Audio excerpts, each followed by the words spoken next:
que cette matinée vous sera bénéfique, à la fois pour mieux connaître notre institution et puis avant toute chose pour mieux connaître les épreuves que compose le concours.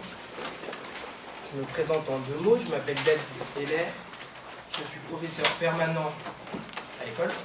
J'interviens sur les 3 programmes, à savoir la grande école, les MBA et les bachelors, sur des matières financières et de gestion.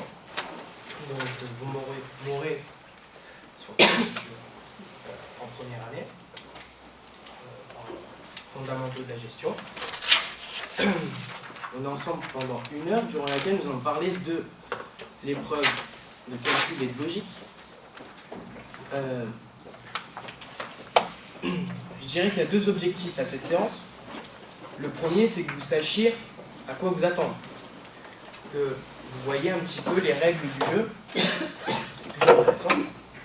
Et le deuxième objectif, c'est qu'à défaut de repartir avec le sujet, vous repartiez avec l'esprit du sujet, c'est-à-dire avec des exemples et du coup des astuces pour aller plus vite. Parce que, honnêtement, elle n'est pas compliquée l'épreuve. Je veux dire, mathématiquement, c'est niveau collège. La difficulté, par contre, c'est la rapidité. C'est-à-dire que vous allez mettre plus ou moins de temps les uns par rapport aux autres. Et donc, on a besoin d'astuces. Un concours se prépare. Le concours se prépare. Et je vous disais donc que mathématiquement, ça va. Par contre, il y a une certaine gymnastique à acquérir. Donc, si je dois vous donner un premier conseil, au-delà de l'épreuve de l'ISC, je globalise ça pour toutes les épreuves de logique, de calcul, il faut s'entraîner. Il faut avoir des réflexes. Pour revenir à nos règles du jeu, cette épreuve dure 45 minutes. Elle dure 45 minutes durant lesquelles vous avez 20 questions. Vous pouvez déjà faire un premier calcul. Ça fait à peu près 2 minutes, un peu plus de 2 minutes par question. Ça veut dire qu'il faut aller vite. Il y a des questions où vous allez aller plus vite que d'autres, puisque la difficulté des questions est variable. Deuxième point, je veux dire, des règles du jeu, c'est que c'est un QCM, vous avez 4 possibilités de réponse. Il n'y a qu'une réponse possible. Je ne pousse pas le vis.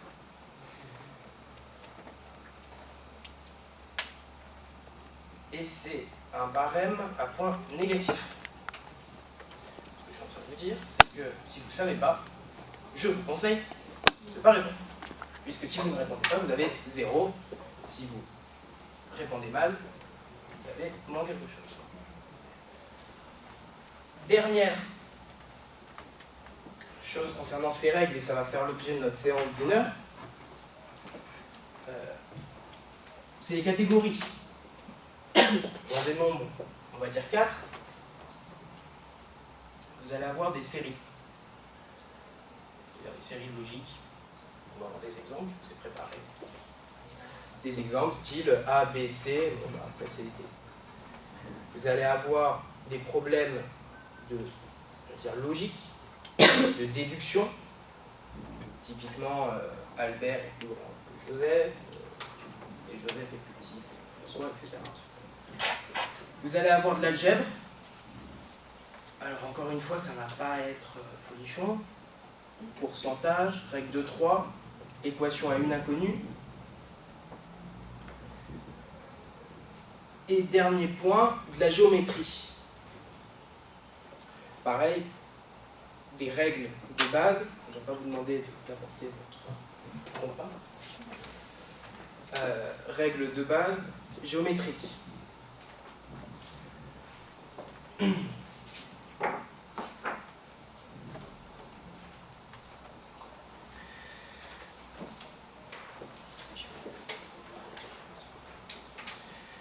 Donc je vous distribue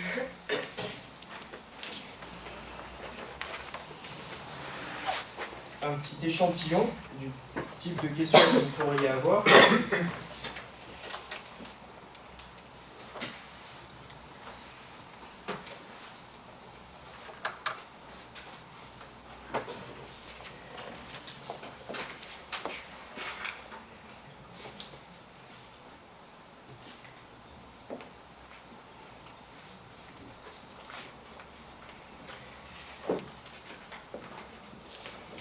et vous verrez que là, le premier, on va dire, chapitre traite de la géométrie. Je n'ai mis qu'une seule question pour vous prouver que soit on sait, soit on ne sait pas en fait. La géométrie, ça va aller assez vite.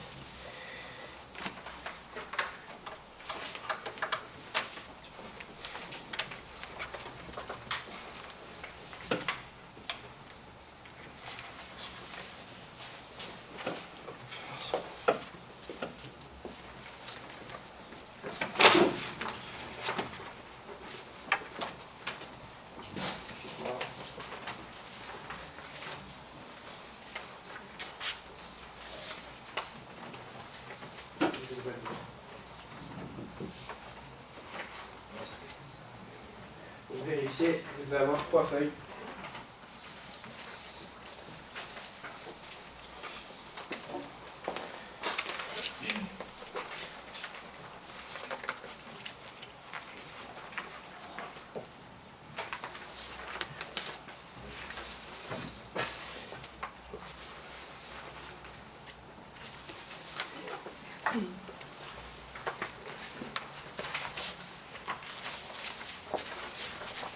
Et voilà, c'est bon, j'ai oublié personne. Donc, première question, je disais géométrie. Quelle est la somme des angles d'un triangle isocèle? 180. Le isocèle, pas vraiment d'intérêt, puisque tous les triangles ont des angles, la somme de leurs angles est à 180 degrés. Donc typiquement, j'en viens à mon premier conseil, je reviens à mon premier conseil, à savoir, vous ne savez pas, je vous conseille de ne pas répondre. Parce qu'il y a 3 chances sur 4 pour que vous perdiez déjà des points. On aurait pu vous poser également quel est, je ne sais pas moi, enfin, vous dire en fait que le diamètre d'un cercle c'est 2 fois le rayon. Vous savez ou vous savez pas. J'en viens du coup au deuxième point, à savoir les séries. Alors, pareil, hein, la liste n'est pas complètement exhaustive. Les séries peuvent porter sur des lettres, sur des mots. Vous pouvez avoir donc les lettres à travers l'alphabet, les mots à travers leur sens, s'ils sont des contraires, des synonymes, chercher un intrus. Si c'est par exemple des unités de mesure. On peut avoir donc aussi des séries portant sur des nombres, des chiffres. On va vous demander, vous allez avoir plusieurs chiffres, plusieurs nombres. En fait, c'est une histoire de multiples, c'est une histoire de carrés, et j'en passe. Vous pouvez avoir une association des deux, c'est-à-dire trouver le nombre de fois où une lettre est présente dans un mot, le nombre de voyelles dans un mot, etc. etc. Donc prenons le premier exemple, où là, clairement, il s'agit de parler du sens des mots.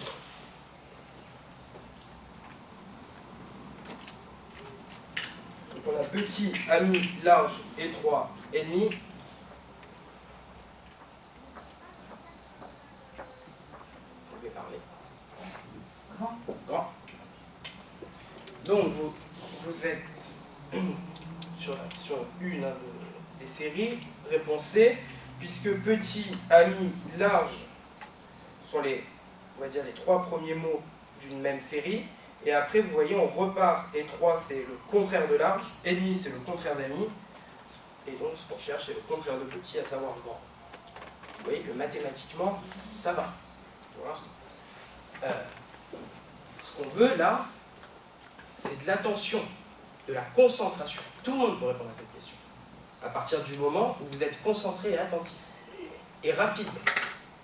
Parce que bien entendu, plus vous irez vite sur ce type de questions, plus vous aurez le temps de traiter des questions plus compliquées. Deuxième exemple, on voit, ça porte sur des lettres. Quand je vous disais qu'il faut un certain entraînement, une certaine gymnastique, en tout cas je parle pour moi personnellement, moi au début, quand je voyais ce type de lettres, je ne comprenais pas où il voulait en venir. En fait. Mais à force de voir des séries comme celle-là, on comprend en fait que on est sur les lettres de l'alphabet, qu'il va falloir trouver en fait à part le nombre de lettres entre O et U par rapport à la série énoncée. Quelqu'un a-t-il une idée? Oui. R et X. R et X. Explique-nous. Si on remplace les lettres par des nombres A1, B2, ça fait 9, 12. En fait, c'est plus 3 à chaque fois. Plus 3 à chaque fois, exactement. Ça veut dire que I, J, K, L, M, N, O, P, Q, R, S, T, U, et après on arrive à X. C'est bon pour tout le monde? J'en fais encore. Troisième exemple, où là vous voyez il y a une association entre des mots et des chiffres. Tu vois la logique. 0, pourquoi? C'est le nombre de E qu'il y a dans le mot. Exactement, le nombre de E qu'il y a dans les mots. Je vous dis, à partir de ce moment-là, on peut dupliquer l'exercice indéfiniment. Donc mettre le nombre de consonnes, le nombre de voyelles. Ce qu'il faut que vous fassiez, c'est que vous identifiez assez rapidement de quoi ça s'agit. Où est-ce qu'on veut en venir? Et après, bien entendu, s'il y a calcul à faire, calcul assez rapide, vous l'effectuez. Mais déjà, il faut comprendre l'énoncé. Y a-t-il des questions concernant ces deux premières parties? Non? Ok. Alors, on passe à l'algèbre. C'est 40% et vous avez obtenu 105. Ce qu'on cherche, du coup, c'est x. Donc, en fait, il faut remonter. Qui me propose une opération?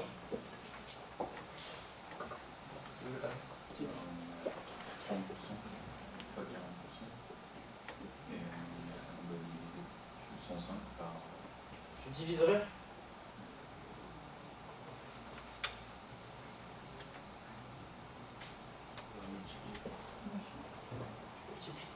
Tu remontes. On va multiplier par le négatif. En fait, tu fais 105 fois 30% fois 40%. Si on fait juste 105 fois 30%, on obtient Y. Ici, c'est Y. Et en fait, on fait Y fois 40%. Mais pour aller plus vite, vu qu'on cherche X, on va faire... On fait qu'une seule opération. Et ça donne 191.1.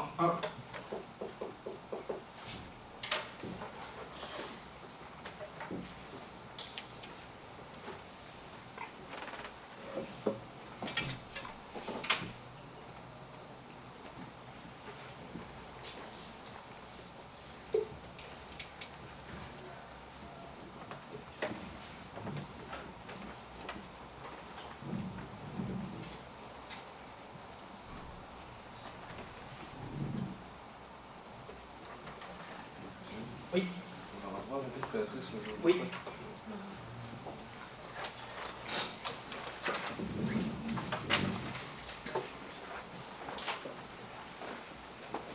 On prévoyait une calculatrice, je pense, 4 opérations. C'est bon, si les scientifiques sont acceptés, je sais pas. On n'a pas le droit à une autre calculatrice dans une TI. Je ne sais pas si on a le droit à une calculatrice scientifique. Il faudrait poser la question.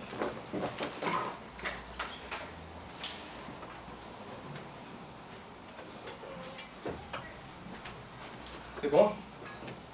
Question suivante.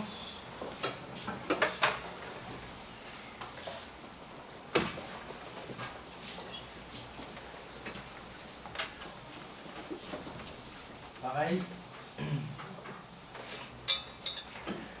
On va schématiser l'énoncé, le traduire mathématiquement, le formuler mathématiquement. Vous avez A, B et C sont 3 entiers naturels, A est le 5e de B. Donc si A est le 5e de B, comment vous l'écrivez?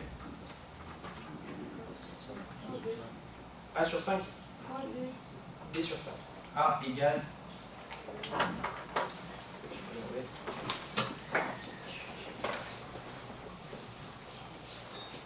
1 égale B sur 5. Et on sait que A égale aussi C sur 2. Et dernier élément d'énoncé, on sait que leur somme fait 56.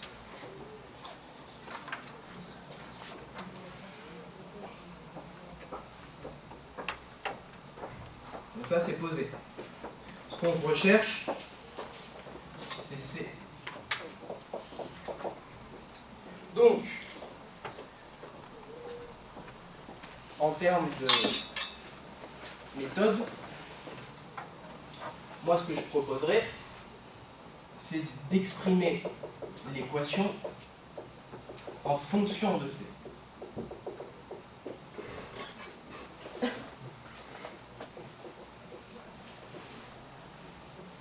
Parce que pareil, si vous aviez 2 heures, vous pourriez vous dire on va trouver A, on va trouver B, on va déduire C.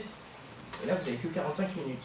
Donc l'objectif c'est vraiment d'aller au plus vite, directement d'aller chercher C. C'est-à-dire que on sait que A, qui aurait écrit égale C sur 2, et B, B sur 5 égale C sur 2, donc B égale 5C sur 2. C égale C, bien entendu. Donc du coup, je peux remplacer A par C sur 2.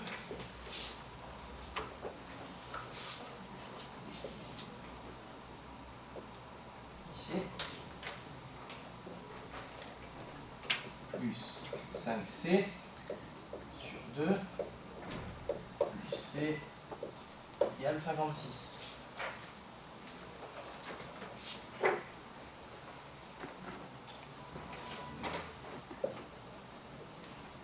On est ici.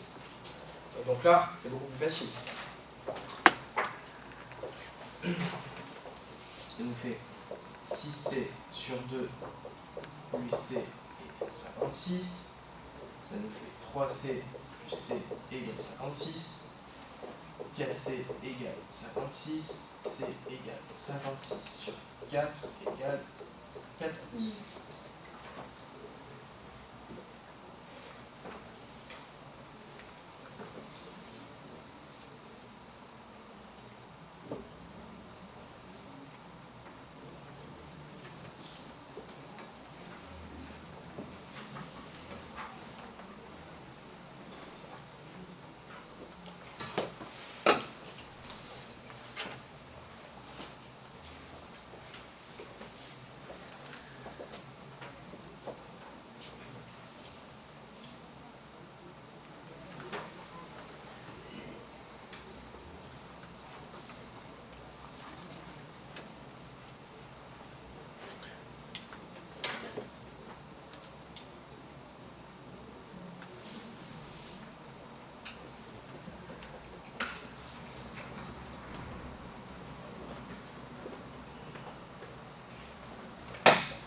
Ça va.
Question suivante. Florent a mangé le quart d'une pizza et Jean le tiers du reste. Quelle part de la pizza reste-t-il? Pour Aurélien. Alors, si on schématise, c'est qui? Florent. Florent, il a mangé un quart. Et Jean, il a mangé le tiers du reste, c'est-à-dire 3 quarts. Le reste, de 1 quart. Donc combien reste-t-il? 50%. 50%. Oh, trop vite. C'est quoi l'opération? Ah, c'est un quart moins un tiers. Voilà. Donc ça nous fait 1, ça c'est le tout, 1 quart, plus 1 tiers, fois 3 quarts. Fait 5, ça va 50%. D'accord? Donc là c'est le tout, là c'est la part de Laurent, ça c'est la part de Jean.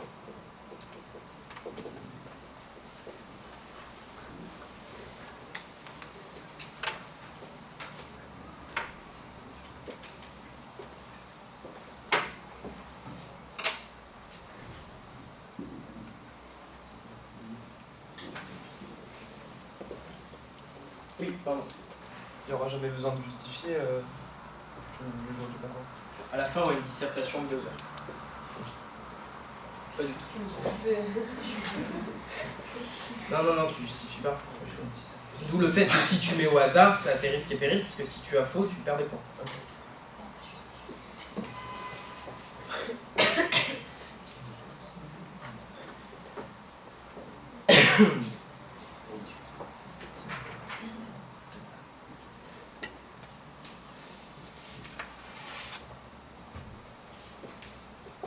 On continue. Le prix d'une machine à laver est passé de 285 à 310 €. De combien le prix a-t-il augmenté à l'unité près? Ça, pour ceux qui sont dans les filières ES, ça doit être automatique.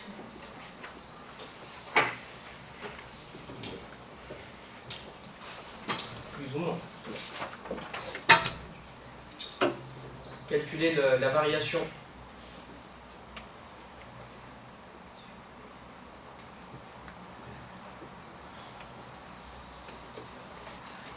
La formule, c'est votre prix final moins votre prix initial sur votre prix initial. Ou, si vous simplifiez,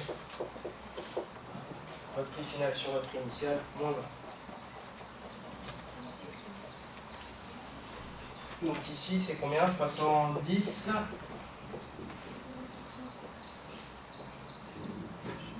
Si. 285. Moins 20. J'ai arrondi du poids de l'unité près, c'est 9%.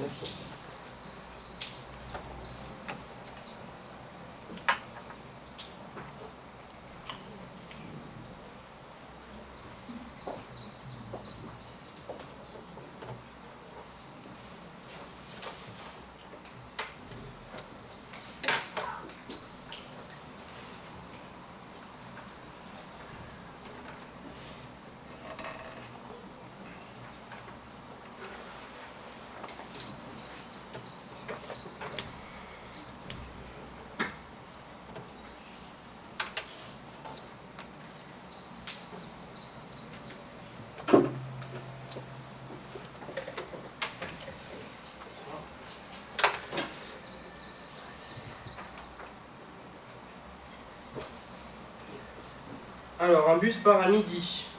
Il parcourt 600 km. La première moitié du trajet, il roule à 100 km/h. Il fait une pause de 30 minutes. La seconde moitié du trajet, il roule à 50 km/h. À quelle heure arrive-t-il? Si on schématise, il est midi.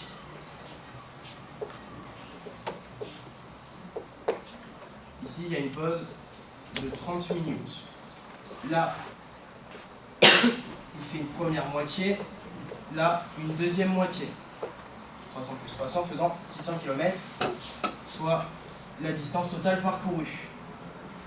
Ici, il a roulé à 100 km/h. Ici, il a roulé à 50 km/h. La question, c'est là. Quelle heure on arrive? Je remplace les midi.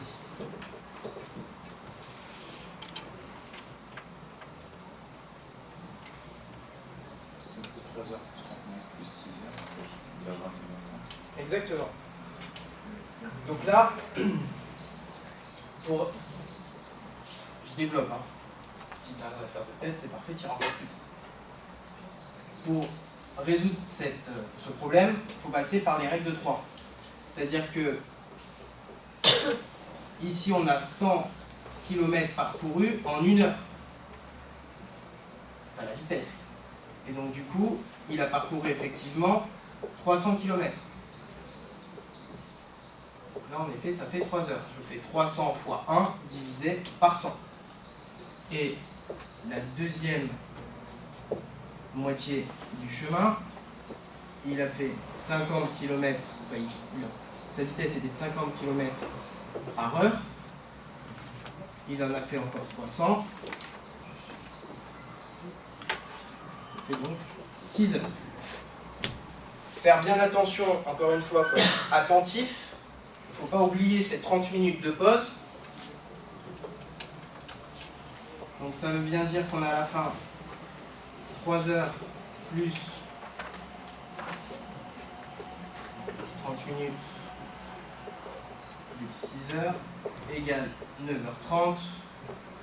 12 heures plus 9h30 égale 21h30.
Alors, question suivante.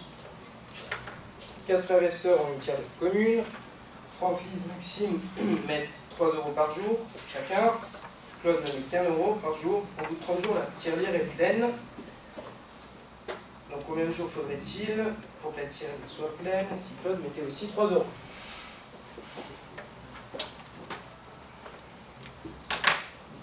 Donc, si on schématise, Franck, Lise, Maxime, on a Franck, Lise, Maxime qui mettent chacun 3 €. Claude met 1 €. Ce qui fait que par jour, ils mettent 10 €.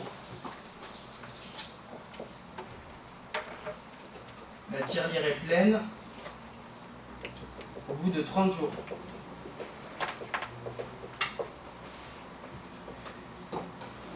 Ce qu'il va falloir chercher pour répondre à ce problème, c'est la capacité de cette tirelire. C'est-à-dire que la capacité de la tirelire, total de la tirelire, c'est 10 € fois 30 jours, c'est-à-dire on peut mettre dedans 300 € avant que ce soit plein.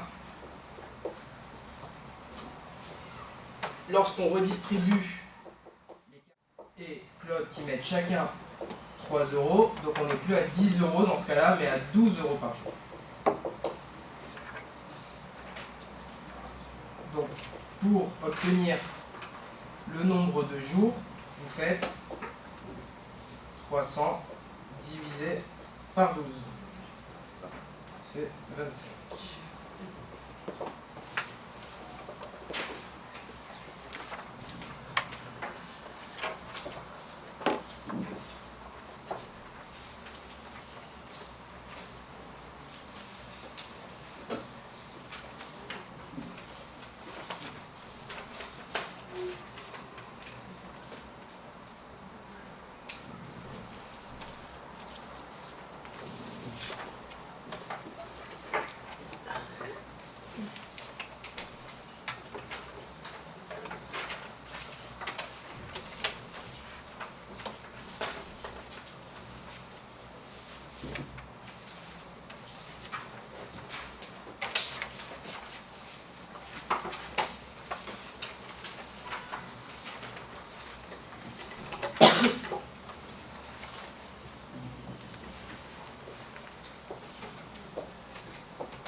Appris. Non.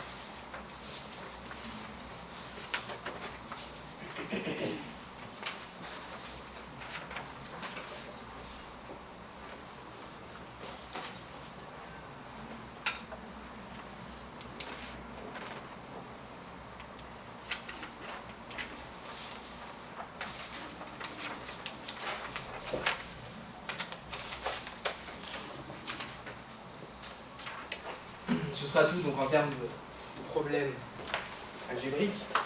Encore une fois, j'insiste, vous voyez bien qu'on est sur des divisions, des multiplications, des additions, des soustractions.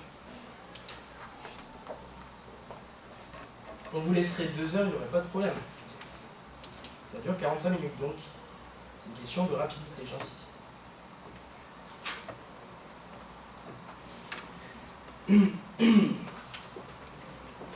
Passons à la dernière catégorie,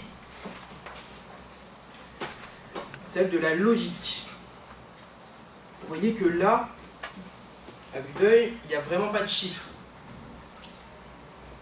Pour s'en sortir, encore une fois, moi je traduis ça de manière mathématique. C'est-à-dire que, si on prend la première question,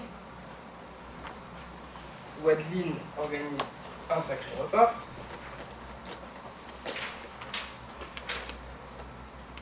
Pareil, je schématise l'énoncé une fois de plus. Je vais traduire ça avec des égales. C'est-à-dire que si elle n'invite pas Caroline, elle invite Marion. Donc moi je me dis que Caroline est différente de Marion. Si elle invite Caroline, alors elle invite Mathilde. Donc Caroline égale Mathilde. Si elle invite Marion, alors elle invite Delphine.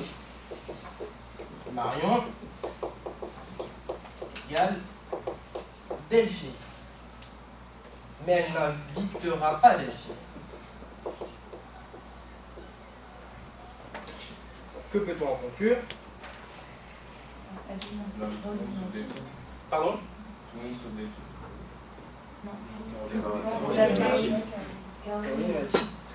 Reprenons. Hop. Delphine, elle vient pas. Delphine égale Marion, donc Marion ne viendra pas. Marion est différente de Caroline, donc Caroline viendra, et Caroline égale Mathilde, Mathilde viendra.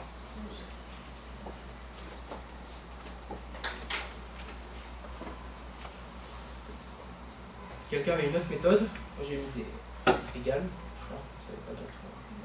Ouais. En faisant un tableau. Pardon? En faisant un tableau. Ouais, c'est-à-dire? Moi c'était par rapport à des croix et. Ah ouais.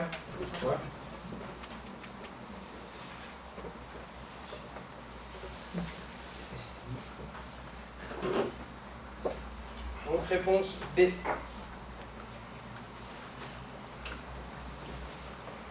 Non, en fait, excusez-moi, je suis désolé, mais peut-être que je vais chercher la petite bête, mais je me dis juste que, en fait, comment je sais que c'est réciproque?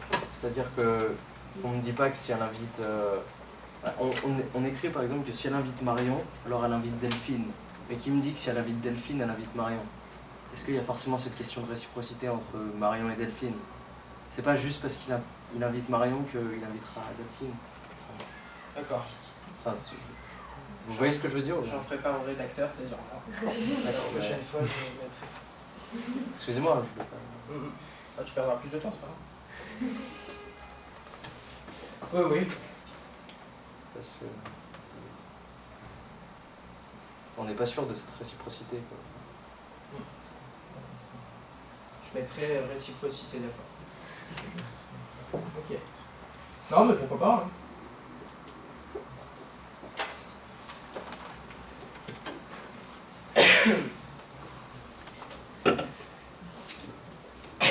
Dernière question. Vous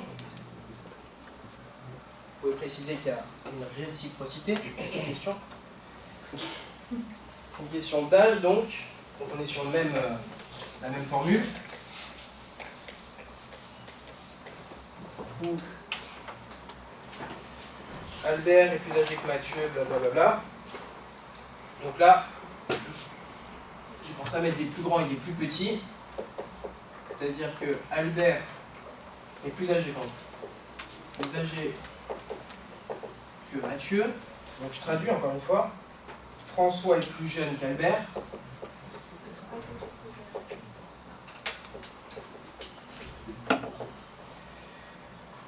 Mais plus âgé que Mathieu. Donc François est plus âgé que Mathieu.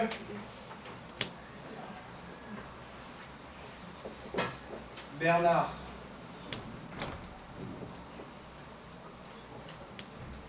lui est plus âgé que François. Et Bernard est plus jeune qu'Albert. Qui est le plus vieux? Albert. Pareil, sur le même schéma, je vais enlever à chaque fois qu'il y a un plus jeune. Donc Mathieu, c'est le plus jeune. François, il est plus jeune. Celle-là, on s'en fout puisque Mathieu et François sont à la base plus jeunes. Bernard est plus vieux que François, donc ça va jouer entre Bernard et Albert. Et en effet, à la fin, on apprend que Albert est plus vieux que Bernard.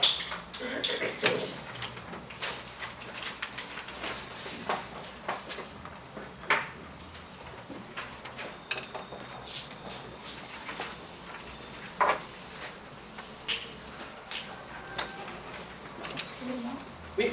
Il y a toujours plus d'algèbre que de géométrie, de logique. Oui, après, il n'y a pas de quota bien défini. La géométrie, c'est ce qui sera le moins présent. Mais après, oui, tu vas avoir plus d'algèbre, globalement, en tout. Parce que, en fait, les problèmes comme ça, de logique, ils sont peu parce que ça nécessite plus de temps, en fait. Normalement, plus de temps que des... Donc, en termes de durée, je dirais, pour répondre à ta question, que ça représente la logique et l'algèbre à peu près autant de temps. Et le moins présent, c'est la géométrie.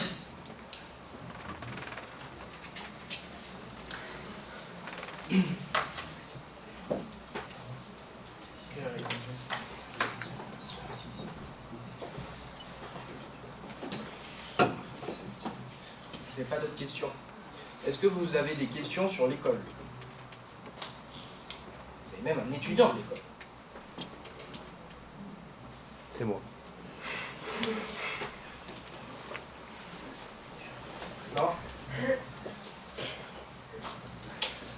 moi, quand j'étais à votre place, alors moi, je suis un ancien étudiant de l'école. Moi, je suis passé par la grande école, donc j'ai fait une prépa après le bac. Et quand je passais les oraux, les concours, moi, je savais pas vraiment ce qu'on faisait dans une école de commerce. Je sortais vraiment de l'école, les maths, la philo, tout ça. Donc, je me remets à ma place. Je vais vous dire un petit peu ce qu'on fait. Vous allez avoir des matières financières de gestion, c'est-à-dire qu'on va commencer à la base par de la comptabilité pour apprendre, j'ai envie de dire, l'alphabet, comment on crée une société, lorsque on l'ouvre, le capital, si on a des emprunts bancaires, etc., etc. Vous allez avoir ensuite, pour continuer dans ce thème-là, des matières d'analyse financière, savoir si une société se porte bien, se porte mal. Et plus vous irez loin dans le cursus, et on pourrait après se poser des questions en termes d'achat de société, typiquement en ce moment, le rachat d'SFR. Donc ça c'est pour la partie, j'ai envie de dire, je vulgarise, hein, financière. Après vous allez avoir une partie marketing, où on va vous apprendre à commercialiser, ou la manière plutôt dont on commercialise un produit, les stratégies, toute la diffusion, la distribution d'un produit. Vous allez avoir aussi des matières juridiques, différents types de sociétés qui existent, avec leur statut, les actionnaires, c'est-à-dire les propriétaires de l'entreprise, ce qu'ils ont le droit de faire, ce qu'ils n'ont pas le droit de faire en fonction des différents types de sociétés. Quelle matière, quel grand pôle peut avoir encore? Les systèmes d'information aussi. Ça prend de plus en plus de place au jour d'aujourd'hui. Comment organiser une société, donc tout ce qui est managérial, en termes de stratégie aussi. Je dirais que c'est à peu près tout en termes de grands pôles. Bien entendu, après vous avez des matières pour chacun d'entre eux, en fonction bien sûr des années. 3 ans de bachelor, on vous a dit, hein, donc la dernière année à l'étranger. Vous avez après vous auriez la possibilité d'intégrer la grande école en 2e année, donc ce qui vous ferait un cursus de 5 ans à l'ISC. On a un système associatif assez développé. Tu peux nous en parler? Ah oui, bah en fait, comme tout à l'heure vous l'a dit Madame Roger, vous avez 22 entreprises étudiantes à l'heure actuelle. Bien. Bah, je vais me présenter. Donc en fait, je m'appelle Bastien Arlot, je suis membre d'une des associations étudiantes qui s'appelle Visual ISC Prod, principalement au niveau de la photo. Et en gros, on a sur une promo de 400 première année, plus de la moitié, c'est-à-dire environ 250 qui participent activement sur les assos étudiantes. Les assos étudiants, donc déjà, vous vous rendez compte, c'est vraiment une grosse partie des premières années qui se dirigent vers ça. En fait, ça vous permet notamment d'avoir une expérience humaine déjà, parce que vous êtes au cœur d'une mini-entreprise si vous voulez. Et après, comme elle vous l'a dit tout à l'heure, justement d'avoir des postes à responsabilité. Par exemple, moi cette année, je suis première année, donc du coup j'ai dû m'occuper un petit peu de toutes les tâches en tant qu'exécutant. Et l'année prochaine, je serai président, donc en tant que président, je serai amené à manager justement l'asso à part entière. Donc voilà. Franchement, c'est une expérience qui est juste incroyable. Avant, moi j'étais en licence, j'ai fait des stages. Les stages que je faisais, il y en a certains, c'était un peu photocopié, etc. Donc ça ne m'a pas appris grand-chose. Alors que je sais que l'année prochaine, en voyant ce qu'a fait mon président cette année, ça sera vraiment de lourdes responsabilités et beaucoup de connaissances à avoir et à apprendre. Donc voilà. Enfin, moi, je vous conseille vraiment une chose pour avoir testé pas mal d'écoles de commerce, par contre que dans le cursus master. J'étais à l'université avant. C'est vraiment l'école qui a le meilleur système associatif et donc la meilleure expérience professionnelle, on va dire. C'est vraiment l'atout majeur, c'est le petit plus, en plus d'avoir des cours de qualité. Donc voilà. Merci.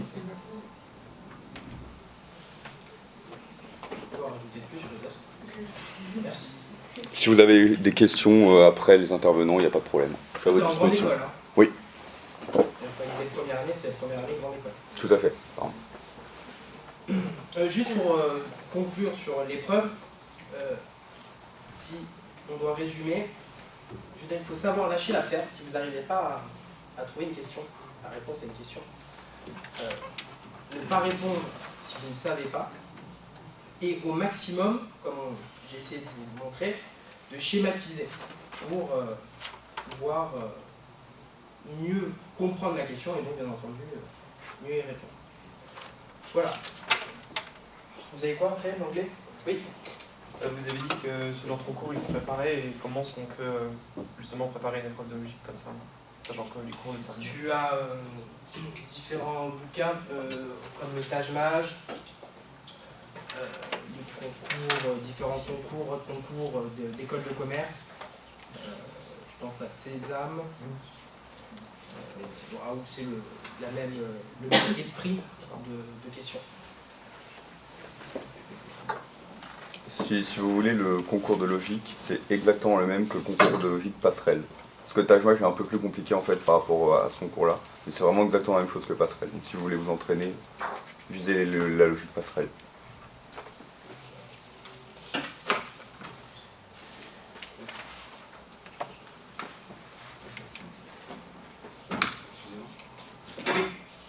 Comme vous avez dit, je ne sais pas pour une question sur la base, je ne réponds pas. Mais par exemple, pour ma part, je suis très faible en algèbre. Je ne peux pas me permettre de se poser des questions. Tu pars du principe que tu es très faible dans une... On peut rien faire.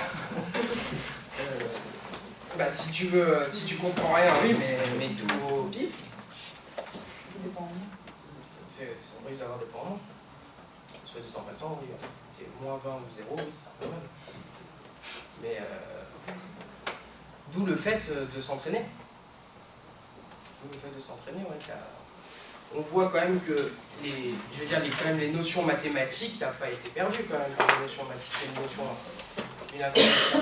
Après, c'est une question de gymnastique. Ce que je disais en introduction tout à l'heure, c'est un certain entraînement à avoir avant de réussir à avoir des automatismes en fait.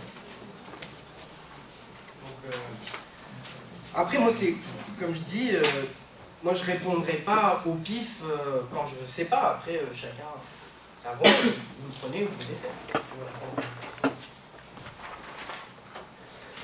Pas d'autres questions? Alors, je vous souhaite une bonne fin de matinée. Merci. Et je vous dis à très bientôt à l'ISL. Merci. Au revoir.